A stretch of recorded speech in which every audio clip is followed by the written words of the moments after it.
When collecting is all you can think about, think Upper Deck ePack, where you can buy, open, and trade hockey cards and authentic memorabilia from anywhere at any time. Real cards, real trades. Collect Upper Deck. Well, Dennis, it's time for one of our favorite segments here on the fourth period. It's our Upper Deck Player Spotlight, brought to you by our very good friends over at Upper Deck. Hot topic in the NHL right now, featuring one of the league's best players. And we'll begin with him and Auston Matthews. And now look, yes, maybe he should have dropped the gloves the other night against Travis Konechny or what have you, but Auston Matthews, for what the Toronto Maple Leafs need him for, it's not sitting in the penalty box, is it, Dennis? No, the way they're playing right now, he can't afford to sit in the box for 5 or 10 or even 2, to be honest with you. He has to be on the ice. He has to be an impact player. He's been shooting a little bit of bad luck, but no, I have no problem with you make that trade every time. And Travis Konechny's had a nice start for Philly, but if you're trading Travis Konechny for Auston Matthews, that's a win for the Flyers.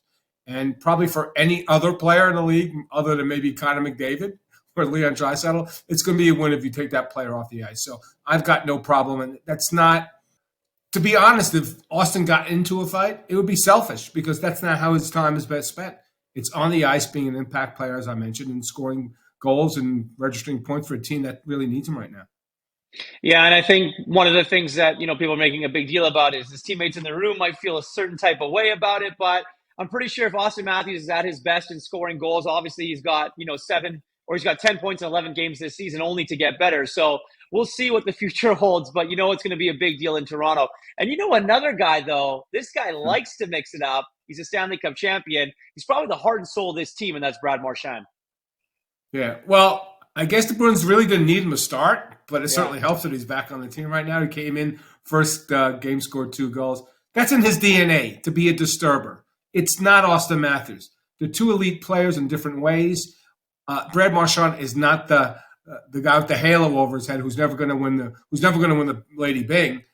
That's in his DNA, so that's part of it. When you buy into a player like Brad Marchand, that comes along with it. That's part of his toolbox because later in the game, it might set the opposition off their games. So I've got no problem either way with an elite player like Austin not wanting to drop the gloves for obvious reasons, but for an established player like Marchand, who that's in his toolbox, no problem there either.